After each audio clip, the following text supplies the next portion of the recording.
আসসালামু আলাইকুম রহমতুল্লাহ। আমি ছোটোবেলার থেকে শুনে আসতেছি, যেই দেশ যত বেশি উৎপাদনশীল, যেই দেশে যত বেশি উৎপাদন করবে সেই দেশ তত বেশি উন্নত করবে। বিশ্বের উন্নত রাষ্ট্রগুলোতে, উন্নতমান দেশগুলোতে দেখা যায় যারা যত বেশি উৎপাদনশীল তারা তত বেশি উন্নয়ন করছে, তত বেশি ডেভেলপ হয়েছে। আমাদের দেশে একসময় আমাদের দেশের একজন প্রেসিডেন্ট, শহীদ প্রেসিডেন্ট জিয়াউর রহমান বলেছিলেন যে আমাদের দেশের মাটি উৎপাদনশীল, উন্নয়নশীল। আমাদের দেশে যদি সঠিক পরিমাণ উৎপাদন করা যায় তাহলে আমার দেশ এগিয়ে যাবে।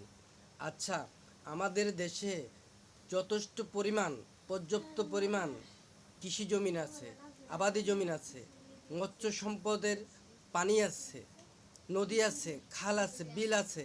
সেগুলোকে সঠিকভাবে, সঠিক নিয়মে পরিচালনা করা, পর্যবেক্ষণ করা অত্যন্ত প্রয়োজন বলে আমাদের বাংলাদেশের সরকারকে আমি বিনীতভাবে অনুরোধ করব যে আমাদের যে সরকারি খাট জমিগুলো আছে এবং সমুদ্রপথ, নদীপথ আছে, সেগুলোকে সঠিকভাবে, সঠিক নিয়মে পরিচালনা করার জন্য।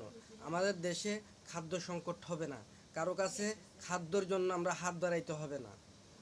বিশেষ করে আমাদের দেশে যেই কৃষি অফিসগুলো আছে, যারা কৃষি অফিসের কর্মকর্তা আছে, তাদেরকে সঠিকভাবে পরিচালনা করতে হবে, সঠিক উদ্যোগ নিতে হবে, তাদেরকে দিয়ে সঠিক নিয়মে কৃষিদের কাছে গিয়ে কৃষি সম্পর্কে বুঝাইতে হবে, কৃষি উৎপাদন সম্পর্কে বুঝাইতে হবে। তাহলে আমাদের দেশে খাদ্য সংকট হবে না, আমাদের দেশের খাদ্য বাইরে রপ্তানি করা যাবে।